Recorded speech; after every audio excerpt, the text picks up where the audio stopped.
Three, two, one. Welcome to the Flowing Health podcast, everyone. Today I'm excited to have Sue Plumtree, a relationship coach. And Sue and I have known each other for a few years, but we only met recently in person. But I think we've connected online on LinkedIn some time ago. And Sue, I'd love to know, firstly, a little bit about your story and why did you get into coaching, or why did you need coaching, for example, in the first place? Could you tell us a little bit about that?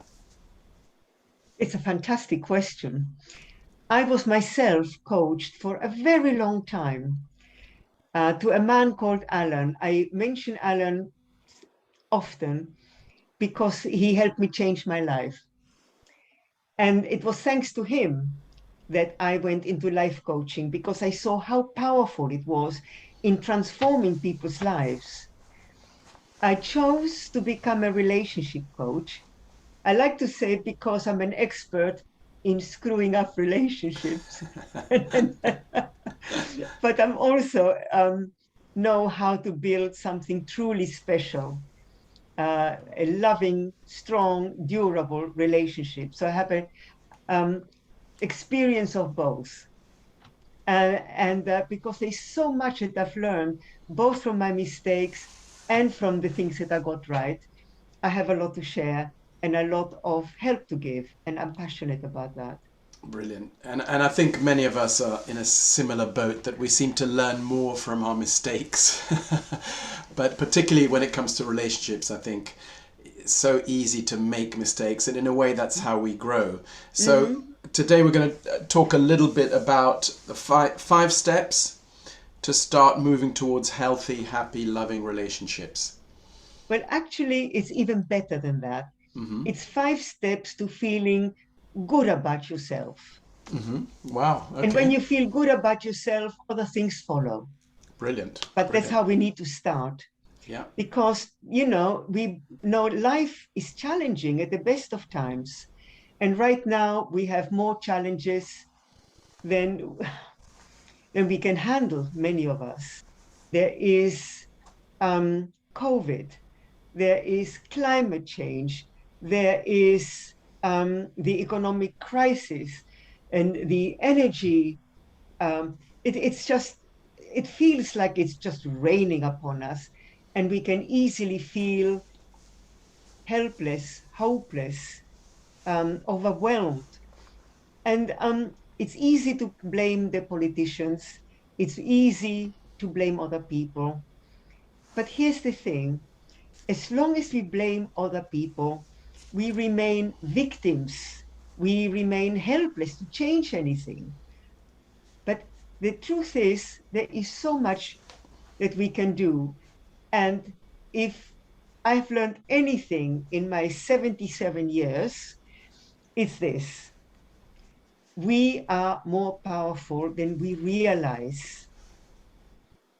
That is the most important thing that I have learned.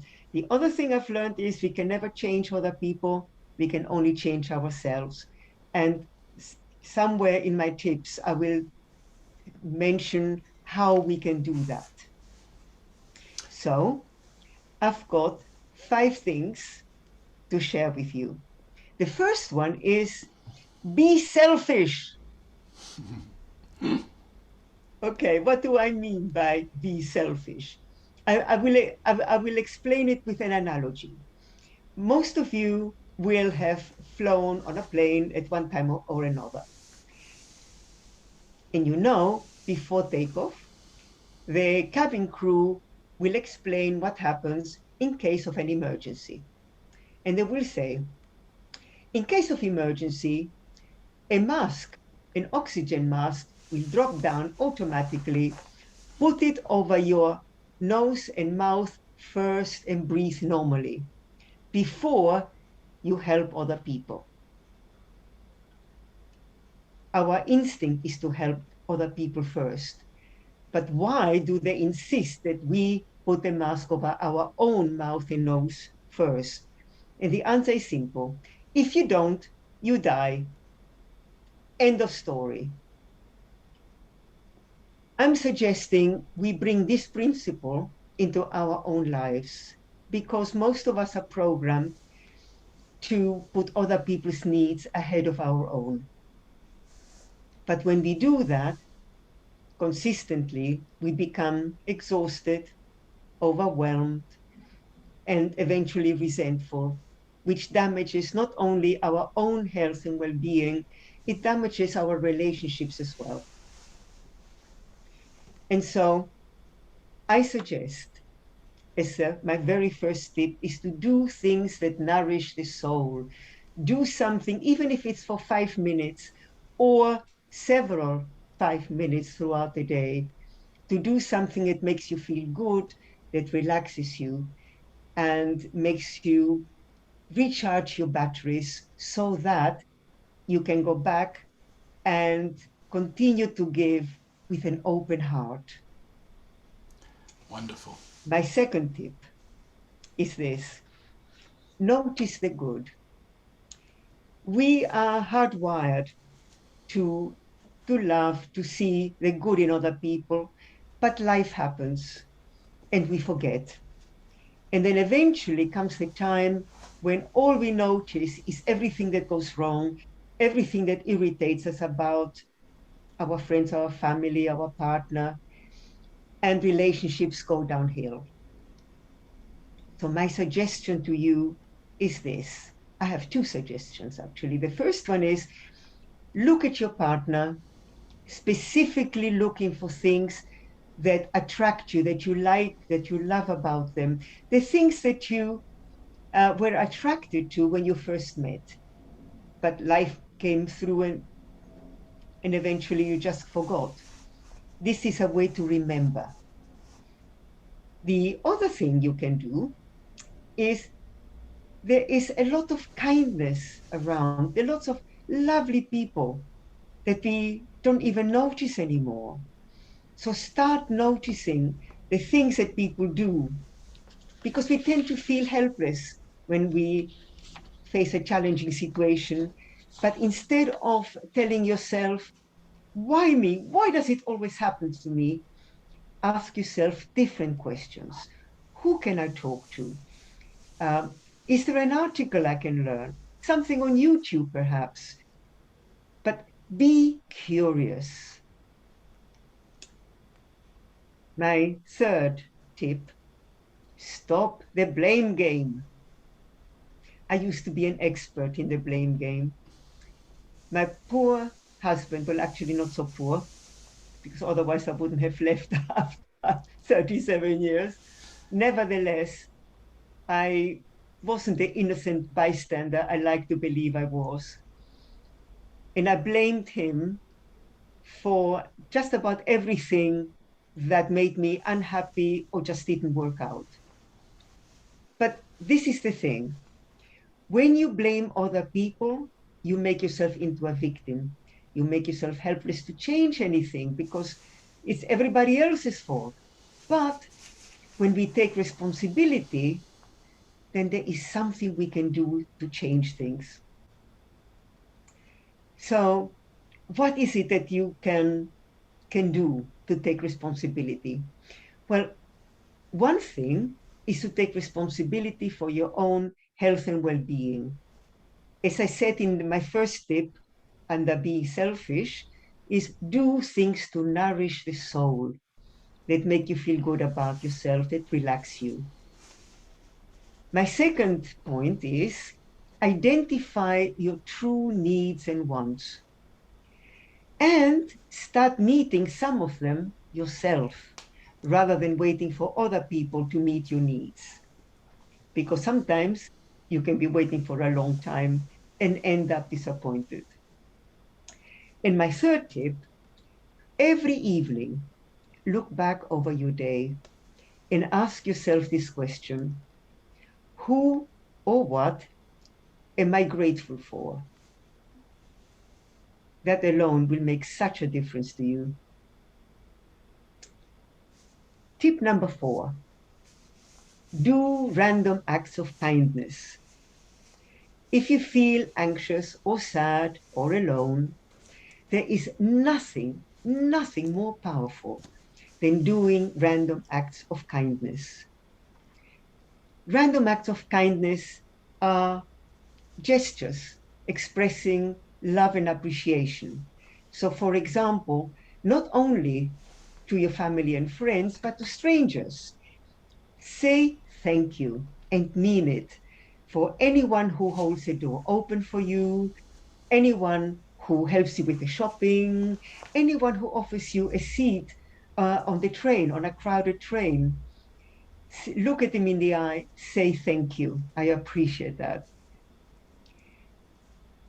At home, your partner makes you a cup of coffee. Instead of grunting and carry on what you're doing, look up and say, oh, this is great, thank you. The voice, the expression of true gratitude, it warms the heart. And what other gestures can you do? You make a cup of coffee for somebody. You offer to either do dinner that evening, even if it's not your turn, or if you always do it, perhaps do the washing up. Ask for the washing up to be done, and you can spend more time together rather than, well, that's the least you can do after I cook dinner. Can you Right. see the difference? Yeah, I can. Yeah. And I agree. So, I think when we do the random acts, then often it's reflected back. They're done to us as well. Almost like when you go out for a walk, and if you smile, kind of absolutely. internally, not in a strange way. People tend to smile back, but if people tend to be very serious, and it only takes a little smile to kind of connect, doesn't it? Do you know, this is so interesting. The thing is, when we do a random act of kindness, we feel as good as the person at the receiving end of it.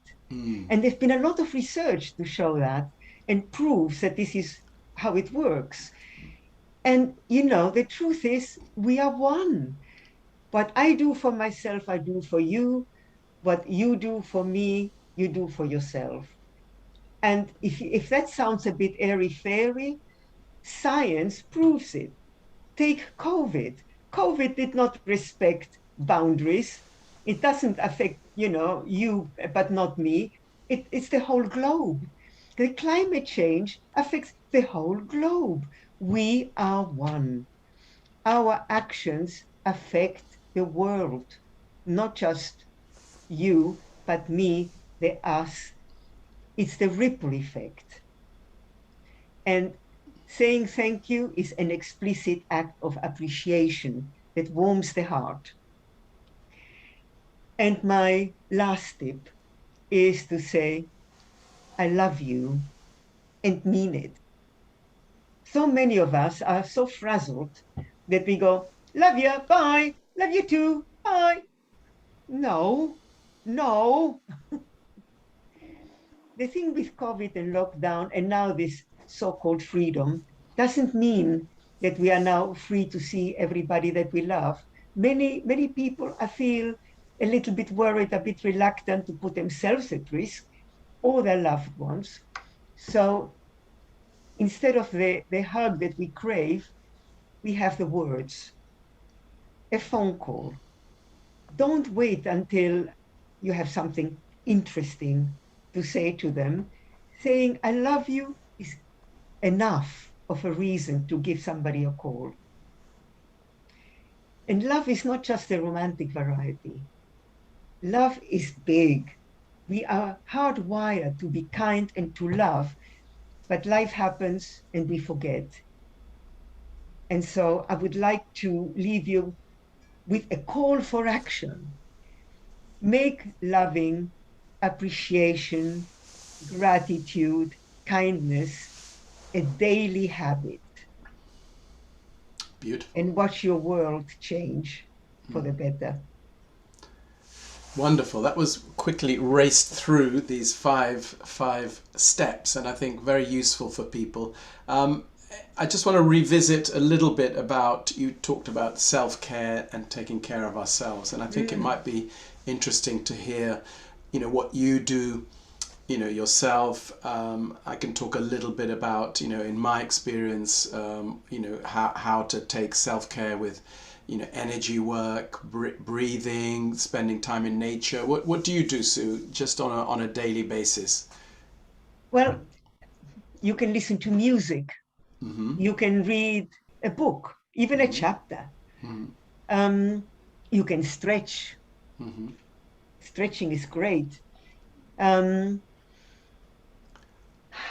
you can walk, go out in nature, sit in the sunshine or sit in the park.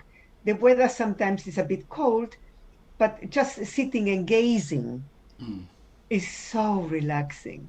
Mm. And there is so much beauty all around us. We are racing towards spring. Okay, so it got cold, but the blossoms are there. And if you look at the trees, they're covered in blooms. It's just brilliant. Those are things that make us feel really good about ourselves. I love doing those things. Mm. Thank you.